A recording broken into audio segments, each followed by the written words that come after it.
You'll find this huge structure in the Guinness Book of Records because it's the world's largest floating oil production unit. To transport it 13,000 nautical miles from the Hyundai dockyards of South Korea to the oil fields of the Gulf of Mexico will require the services of another record holder, the largest and most powerful heavy lift vessel in the world. The only vessel capable of loading and carrying this enormous structure on its deck, the monster supership, Mighty Servant 1. The city of Ulsan, South Korea, is the meeting place for three giant ocean-based enterprises.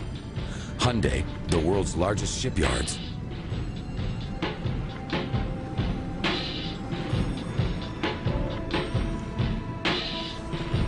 Nakika, the gigantic offshore oil production platform which Hyundai has just constructed for Shell Oil. And the incredible heavy lift vessel floating just outside the harbor mouth, Mighty Servant 1. The reason for this gathering of giants is to organize and conduct the loading of the Nakika onto the deck of the Mighty Servant, where it will undertake a voyage of 57 days halfway across the world to Corpus Christi, Texas.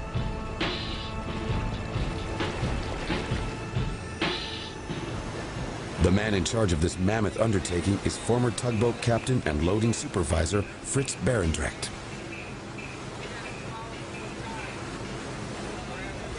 We started with much smaller vessels, which we call barges then. They were not self-propelled. They were towed by a tug, but still it was a faster way of transporting things. And over the years we just made them bigger. Floating docks, dredging equipment, vessels. Like the clients make their cargo bigger, so we actually need to increase the size of the vessels. In 1998, the owners of the Mighty Servant 1, Dockwise Shipping of the Netherlands, decided to lengthen, widen, and extensively modify their vessel, making her the largest of her kind in the world. The specially strengthened unobstructed cargo deck, 150 meters long by 50 meters wide, bigger than a soccer field, provides unequaled support for the transportation of enormous cargoes, such as semi-submersible drilling units, harsh environment deep-water jack-up rigs, and large floating production platforms. As a result of the modifications, the hauling capacity of Mighty Servant 1 increased from 21,000 to 45,000 tons, which means it can carry twice its own weight on deck.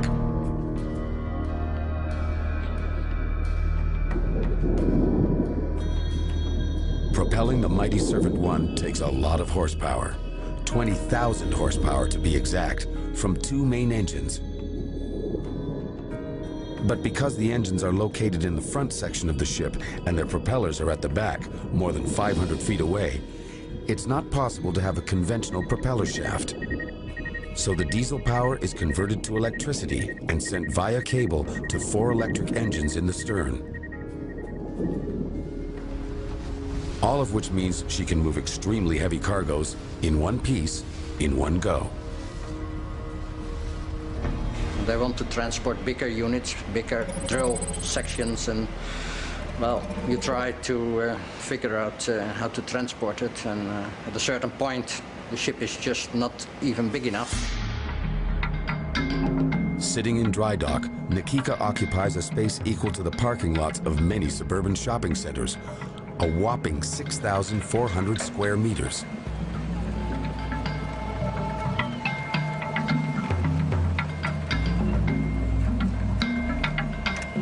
It reaches upwards 55 meters, or 165 feet, higher than a 12-story office building.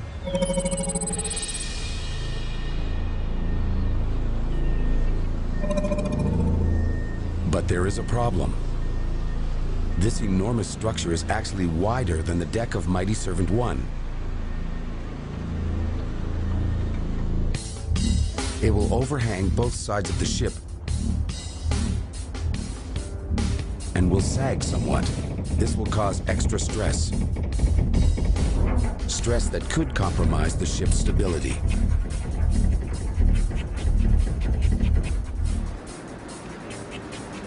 With 90 feet or 30 meters of cargo overhang, the captain knows that the Na Kika platform is bigger than his ship. But with the right kind of calculations and ballasting, the right weather conditions for the loading, and perfect sailing conditions on the voyage, perhaps this heavy lift won't end in disaster.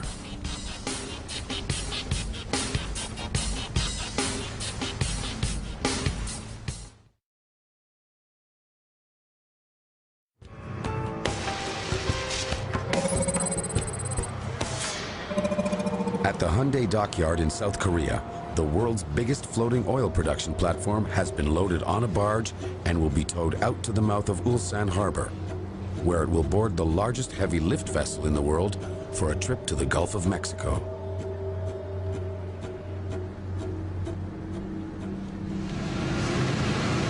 When we float on, we'll be resting on top of this cribbing here. This is timber 300 by 300 millimeters in size, with plywood of varying thicknesses to compensate for the different plate thickness of the keel of the Na Kika hull.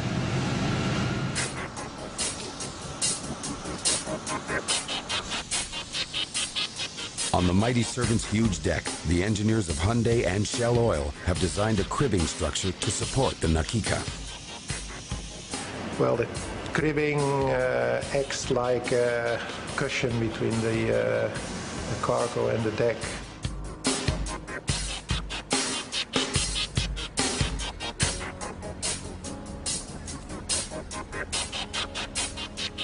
We placed a layer of plywood on top of the cribbing, and the whole cribbing will give us some resistance due to friction, which is most welcome. This is 124. Yeah. Yeah. Good. 24, 24. Good. 24 more. Wow. Whoa. 36. 36. Good. A 40,000-ton piece of high-tech machinery will journey across the globe sitting on a wooden platform straight out of the age of sail, secured by a maul hammer and a 12-inch spike.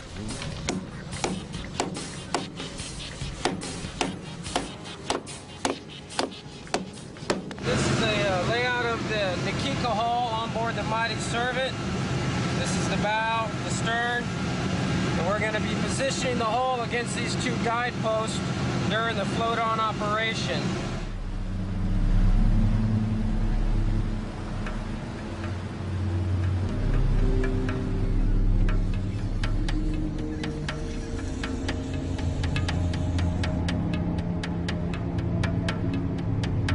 Something very dramatic and very dangerous is being contemplated here. The Na Kika on its floating barge arrives just off the port side. During the coming night, the barge will submerge and Na Kika will be floating free by about 8 a.m. the following morning. To get one floating object on board another floating object, three things have to happen. Mighty Servant 1 has to sink below the level of Na Kika's hull, 22 meters or nearly 80 feet. Na Kika has to be pulled on top of the sunken ship, a ship that has become a submarine, to an exact position above the deck.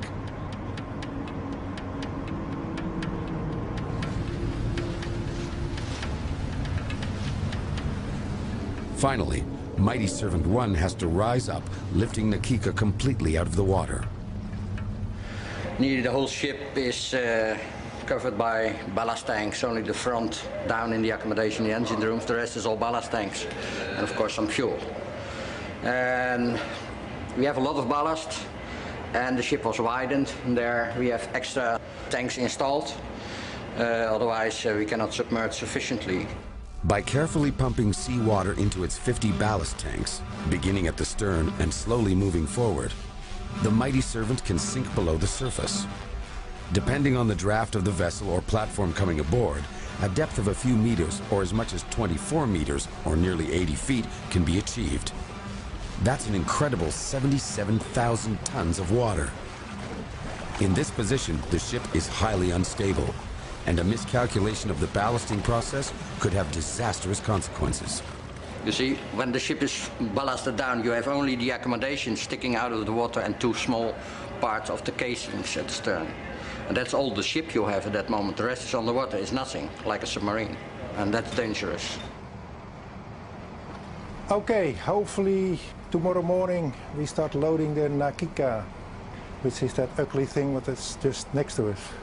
Okay, for the float on, we will have a draft of almost 24 meters aft and 22 meters and 30 centimeters forward. That's the reason. Submerging to 22 meters will put the Mighty Servant near the outer limits of its operating capability.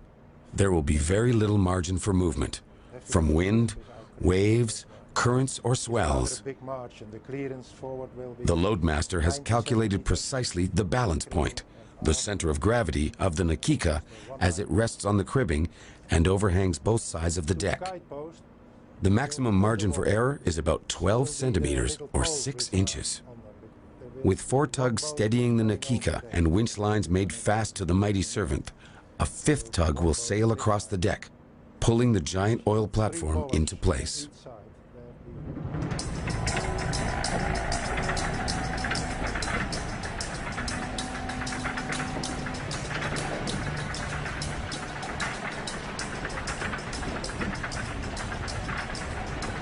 With the Nakika holding position, the Mighty Servant begins to ballast down, a procedure that will take all night.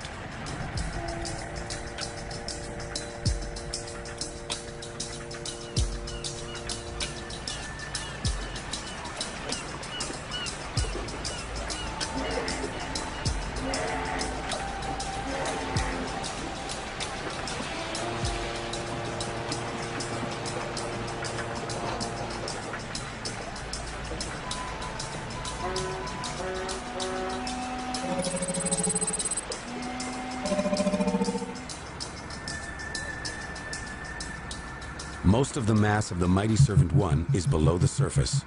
The bridge near the bow and the 2 stabilizing towers at the stern is all that remains in sight.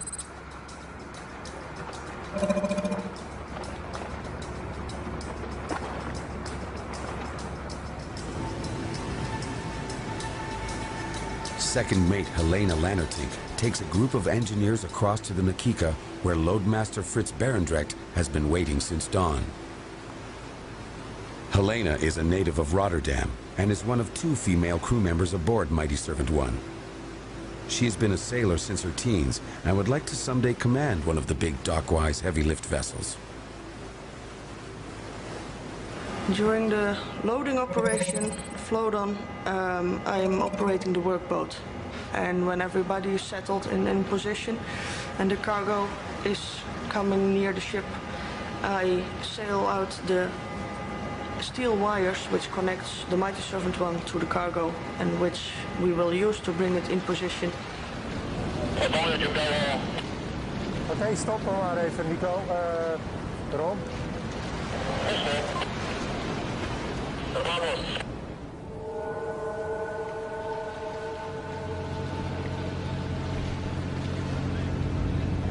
When the cables have been made fast on Nakika, Helena places some of the crew on the 2 towers, which bob above the sea on the submerged stern section of Mighty Servant 1. From here, they will control the cable winches and help to slowly pull Nakika into position. But there may be a problem. The wind is coming up. The sea swells are getting higher. When the wind is 15 knots, which means in Beaufort force 4, there is a wind pressure of 28 tons. The Beaufort scale, created by British Admiral Sir Francis Beaufort in the early 19th century, ranges from force 0, which is a dead calm, all the way up to force 12, a monstrous hurricane with wind speeds in excess of 100 miles an hour. Even at force 5, the winches on the Mighty Servant 1 won't be able to hold Nakika. When the wind is increasing to 18 knots, that pressure will go to 40, more than 40 tons. No way we can hold it. Captain and Loadmaster remain in close communication, watching the meters, watching the sea, judging the Beaufort scale.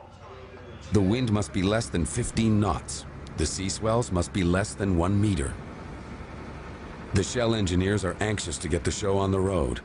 Their Gulf of Mexico oil fields are waiting for this monstrous pumping platform, and whether she sits at anchor or sails, the bill for the Mighty Servant racks up a steady $50,000 US a day. Picking up stage, no choice. But now, I think we get a chance, another 1 or 2 hours to stay here. The engineer builders from Hyundai are also eager to see the Na Kika disappear over the horizon, putting an end to their responsibility for its welfare. Fritz is worried about the swell, and the increasing wind will push against the Na Kika as if it were a giant sail. One option under discussion is to find another anchorage with less chance of wind and wave action.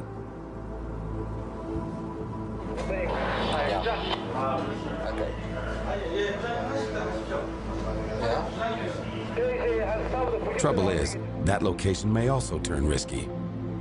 The ultimate responsibility rests with the loadmaster, and after weighing all the factors, including the considerable cost, Fritz decides to cancel the float-on, remain in position, and wait for another opportunity.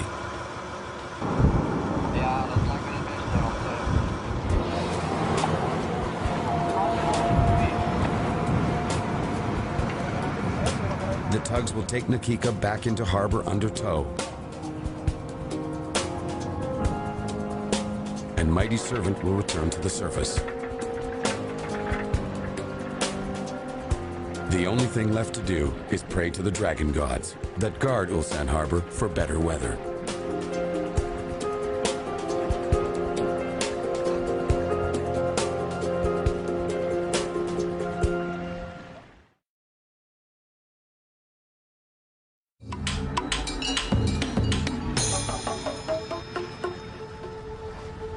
Mighty Servant 1, the ship with the most muscle on the high seas, awaits one of her greatest challenges. The gigantic oil production platform Na Kika is looking for a lift from Ulsan, South Korea to Texas. But first, the weather has to improve, because in order for the Na Kika to float aboard the Mighty Servant, there must be calm winds and very little wave action. That's because the Mighty Servant must submerge like a basking whale and let the gigantic oil platform settle on her enormous deck.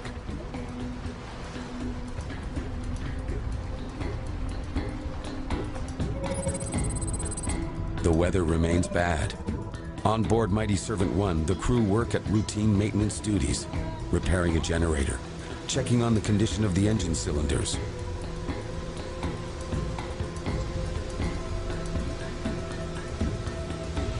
Responsibility for maintaining ship's morale has been turned over to the kitchen staff. Nothing offsets the monotony of a long wait better than a delicious meal. Prepared and served with a touch of artistry.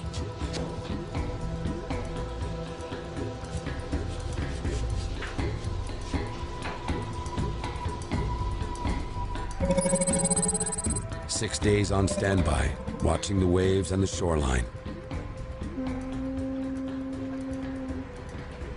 And now fog obscures even that possibility. But the weather report for tomorrow is promising, and the Mighty Servant prepares for the second attempt at a very risky venture.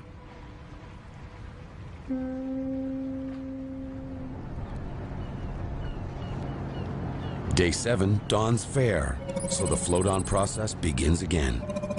All crew members are on alert as Mighty Servant 1 begins her dive beneath the sea.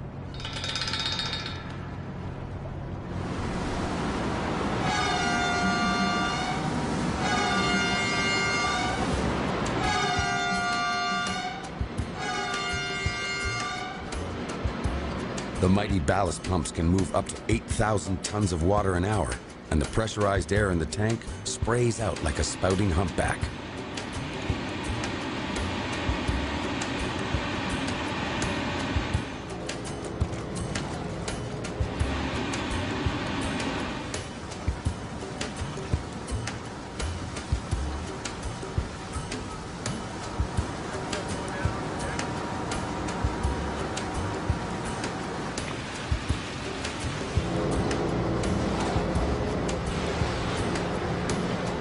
As Mighty Servant 1 submerges, Fritz verifies the position of his deck markers one more time.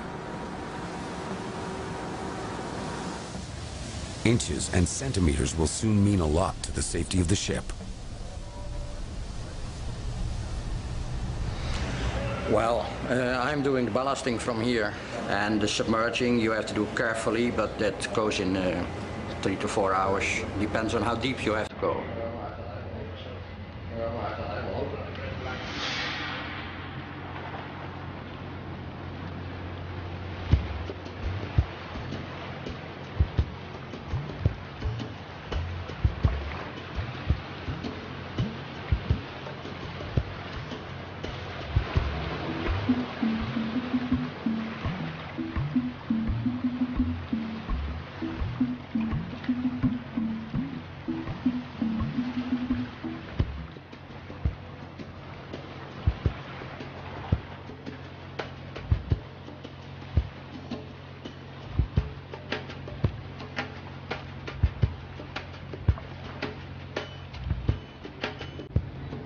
Nakika has come out early in the morning and is standing by.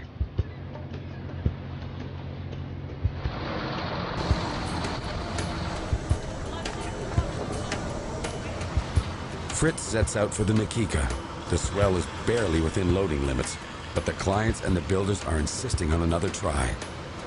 Behind him, the Mighty Servant is barely visible, 23 meters underwater, and the bridge bobbing just above the surface. Fritz will direct the float-on from the Nakika's deck, where he will have a good view of tugs, winches, and the guideposts welded to the deck of Mighty Servant 1. Posts that would be nearly invisible if not for the green plastic containers bobbing on the surface.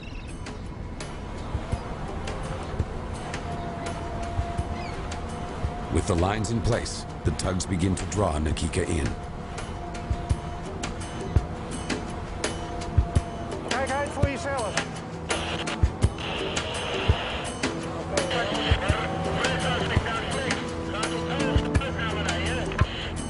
Oké, laat Sophie weer probeer het nog eens, probeer het nog eens. En we moeten ongeveer 15 meter naar de kant. In this case, we can have a tug sailing over the deck because the ship, even the deepest draft tug, can go over our deck without doing any damage.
With the winches pulling and the tugs battling the wind and swells, the giant oil platform Nakika inches across the submerged deck of Mighty Servant 1.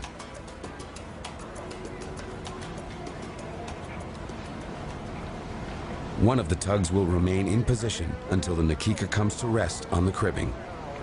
The tug will also be needed if the crew of Mighty Servant 1 have to abandon ship. There have been sinkings of heavy lift vessels in the past, and they usually happen without warning. Even die stukken uit achter en zo houden.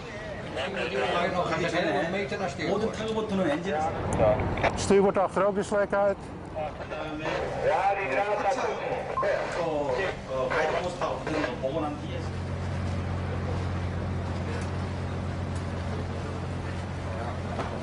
Hij zit nog tegen de paal. Hij zit nog tegen de paal, dus terwijl het houdt gaat het goed. Here we had divers and they check the position, and you see you are a couple of centimeters out, so you have to go down again. And refloating, shift it, come up, check it again. Still that movement going on, so when it was in position we brought it up, and then you see at the latest moment it's shifting a little bit. Then you check it by diver what the result is. Loading an oil platform that occupies close to an acre of deck space has now come down to a game of centimeters.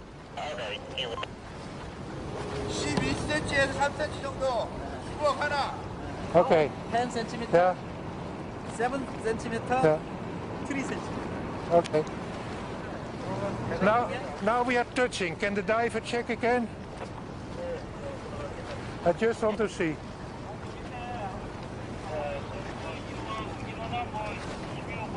She's about 3 inches to starboard. Okay. So I just want to check if that's acceptable. Okay. Because then I continue going up. I think the longer we try, the bigger the chance is that that pipe will come off.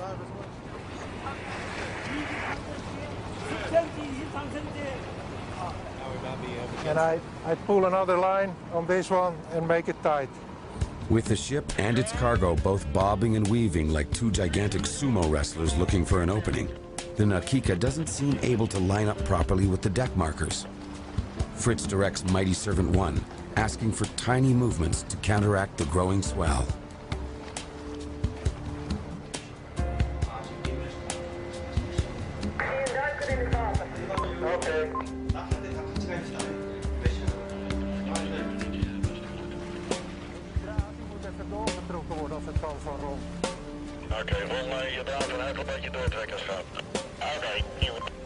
Then, suddenly, something floats to the surface, something requiring the loadmaster's immediate attention. It's either damage to the Mighty Servant's cribbing or a piece of the Nakika. From the wood, can he check where it comes from? The diver has to check where the wood came from, if it came from the edge or... In either case, a harmless-looking piece of timber could spell the end of the second float-on and lead to another incredibly costly delay.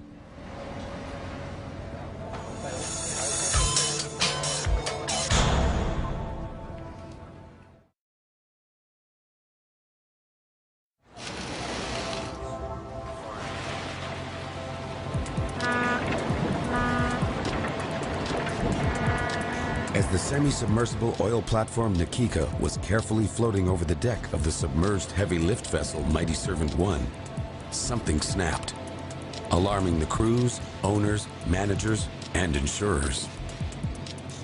Fortunately, it was an exterior section of the Nakika, and the engineers agreed that although disappointing, it was not a serious impairment to its structural integrity or ability to function. The wood is still there. Okay, but it looks okay for the rest. Refloating means we're taking water out of the ship and then we are coming up. And by this vessel that goes in 2 systems, we have pumps and we have compressors, air compressors. So part of the ship is pressurized and we blow the water out like a submarine. Other tanks are done by pumps.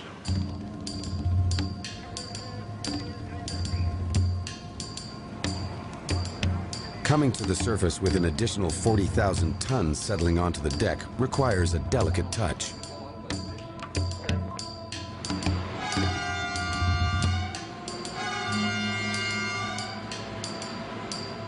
Below-deck pumps and piping occupy a huge amount of space. In fact, most of the ship is nothing but piping and ballast tanks that can move water in and out of the hull at a rate of 8,000 tons an hour. But with a sure touch on the bridge, the captain can gently tilt or raise the ship a centimeter at a time. She's not exactly in position, but we hope it is acceptable.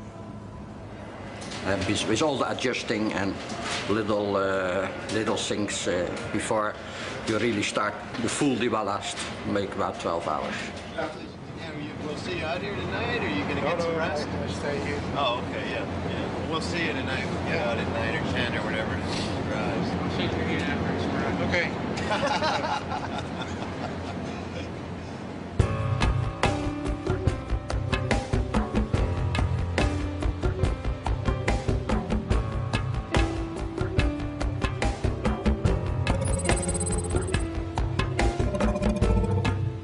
Hours later, as promised, the Na Kika is high and dry on the deck of Mighty Servant 1.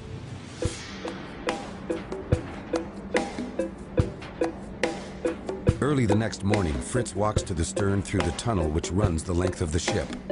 With the Na Kika taking up so much space, he can't get there by walking on the deck. He wants to see just how Na Kika has finally settled on her cribbing.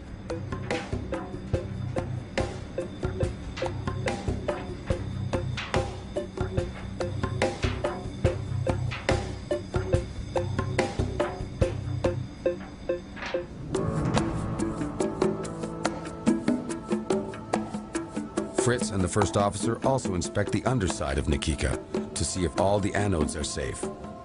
Anodes are the rust-inhibiting zinc blocks that work to neutralize the electrolytic action of seawater on the metal hull.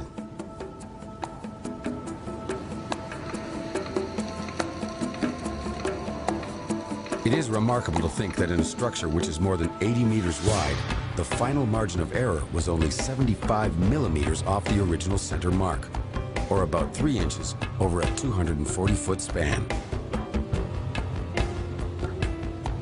The Na Kika still has some freedom for movement. However, it will be very limited by 38 800-pound sea fastening units, which will be attached to the deck of the Mighty Servant by a crew of 60 welders.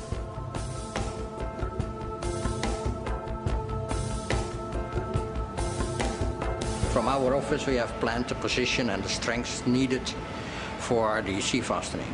And they manufacture them, but they will weld them to the deck. It's their responsibility to do a good job. The sea fastening, they are only pushed against the cargo. We don't have a rigid connection between the cargo and the deck. So the sea fastenings are welded onto our main deck and pushed against the cargo, but not welded against the cargo.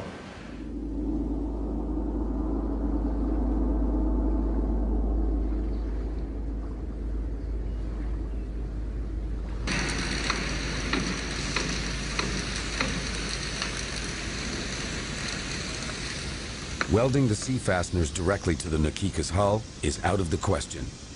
The monster on the deck has to flex a bit under its own stupendous weight, and welding would make that impossible.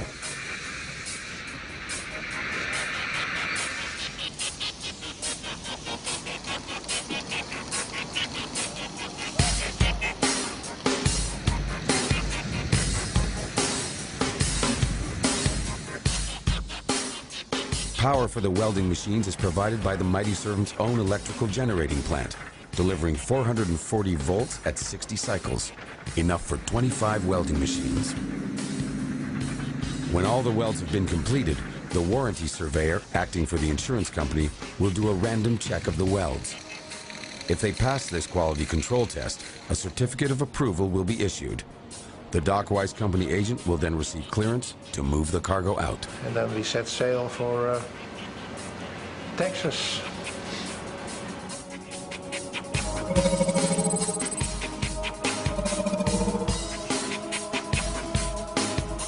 Anchors away, and the Mighty Servant is shipping out at last. The voyage will follow a routine planned weeks in advance by the second officer. She's created a trip binder, setting out the route on a day-by-day basis, and updated with the latest reports and warnings. There's all detailed stuff you really like to know, especially with cargo like this. We have the wind with us, and our cargo and this ship is like a big sail, so we take more advantage from the wind than disadvantage of the current. This could be a very quick trip because we have the wind with us the whole trip. We have well, it's about 3,000 square meter wind area. So you behave like a sailing vessel.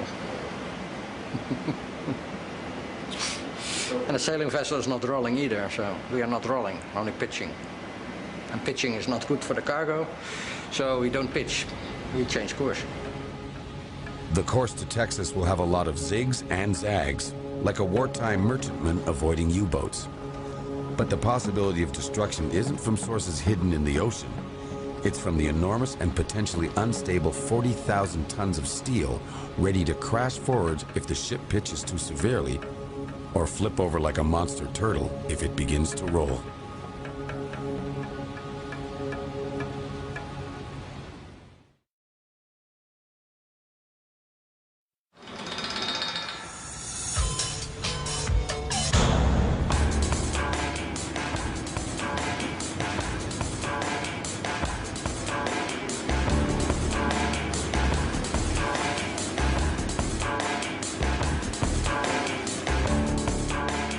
Sailing off to Texas with an extra 35,000 tons on her back is the next major challenge for Mighty Servant 1.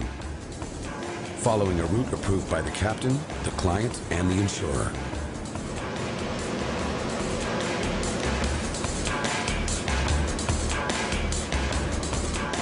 It's a very long way around because we are too wide and too high to go through the Suez Canal, and we are too wide to go through the Panama Canal. So we have to go the long way around around the Cape of Good Hope. Let me show you the detailed map. From Ulsan, Hyundai, we go past Tsushima, cross the eastern China Sea, passing east of Taiwan, going through Luzon Strait, and enter the South China Sea. From Luzon Strait up here, we keep going southwest, all through the South China Sea, passing Vanguard Bank in Vietnam, then go south into the Indonesian archipel. Passing down south, entering the Java Sea, and go like this through Selat Sunda, which brings us into the Indian Ocean. And we go in a more or less direct line all the way to Mauritius, where we have our first bunker stop. When we arrive here, we have already done 6,000 miles. We get mail, we get fresh vegetables, we get fresh food, we get... Anyway, to be short, we get things to keep us running and things to keep the engine running. The higher and bigger the cargo, the better sailing conditions are.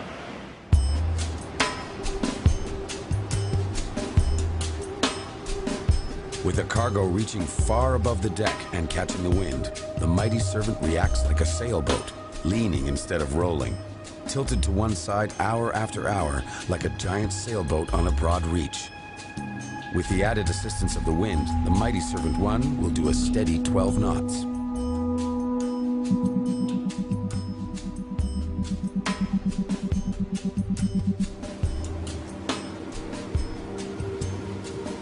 You're leaning into the wind.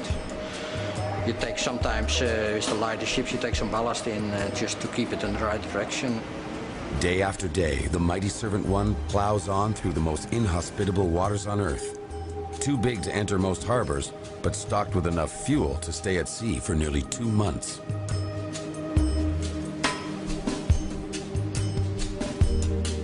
The diesel engines consume over 60 tons of crude a day, and also supply power for all the monstrous ballast pumps, electricity for the crew, and other support facilities. And even at this rate, the fuel capacity still gives the Mighty Servant a cruising range of 59 days.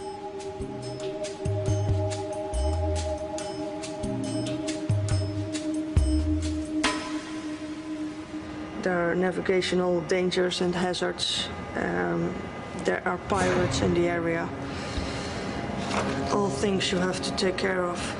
Maritime piracy is on the increase worldwide, with a quarter of all attacks taking place in Indonesian waters.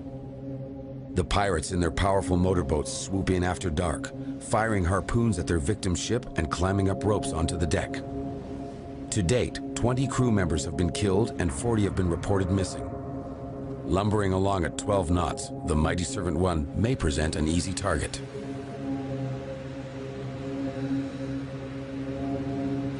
This is not the easy ship to enter. As you see, we have the big deck, and then you have 25 meters of steel until you have to go up. We closed it all off in piracy areas, so they won't be really interested. And what they also like is little ships. They can change. They take the whole ship, they kill the crew, They change the ship a little, change the funnel, paint it over, and then they can use the ship. This is not a ship you can use or hide. This will be always recognizable. The whole world knows these ships. And now there are places you can't even go close to as 50 miles, like Somalia and stuff like that. It's all piracy everywhere.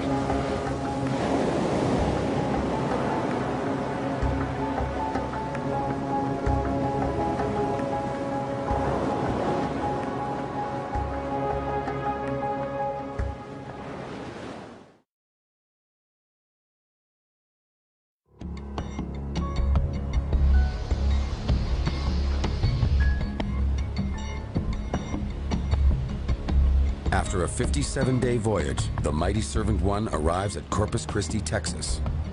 Her immense cargo, the oil production platform Na Kika, is safely home. They have, through good luck and good management, avoided storms, collisions, and pirates.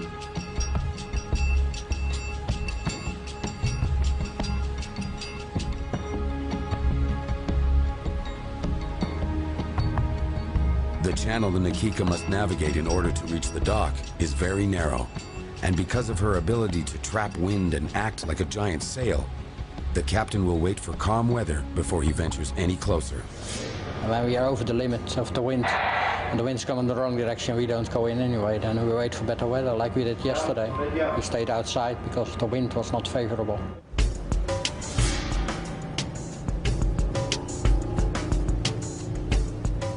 With the wind conditions just right, Mighty Servant 1 slips through the outskirts of Corpus Christi, dwarfing the condos on the shore, offering them a spectacular and unexpected vista.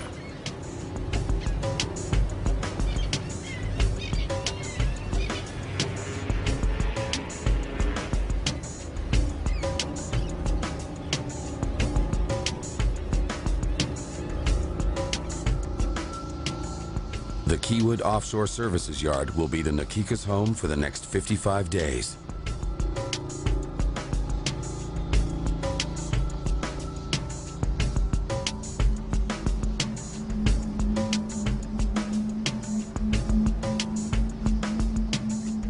And she will remain tied up at dockside as engineers check out the operating and safety mechanisms. Our primary focus here is what we call a certificate of inspection, which is the Coast Guard certification that you can put people on board safely.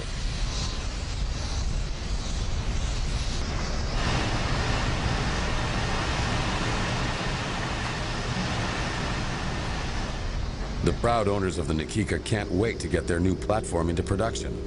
There's a big shipping bill of some $7 million to be paid off. Well, today's a big milestone for both BP and Shell. The platform is actually a semi-submersible platform, which is the first semi-submersible platform that Shell is putting in the Gulf of Mexico. It will be located in about 6,000 feet of water. Its fields will be spread out over 40 miles. So the total development cost for Na Kika is expected to be about $1.4 billion. So it should be producing oil and gas for 20 years out in the Gulf of Mexico. With numbers like this in play, it's easy to see why there was so much concern in Korea about the fastest and safest way to get the Na Kika into the hands of her operators in the Gulf of Mexico. Now that the voyage is finished, it's easy to appreciate just how secure and powerful this big heavy lift vessel is, and why the name Mighty Servant is known and acknowledged all over the globe as the most powerful force in the mighty muscle ocean transit business. When the job is done and you look back and you see such an enormous thing sitting on the deck, it gives you a good feeling.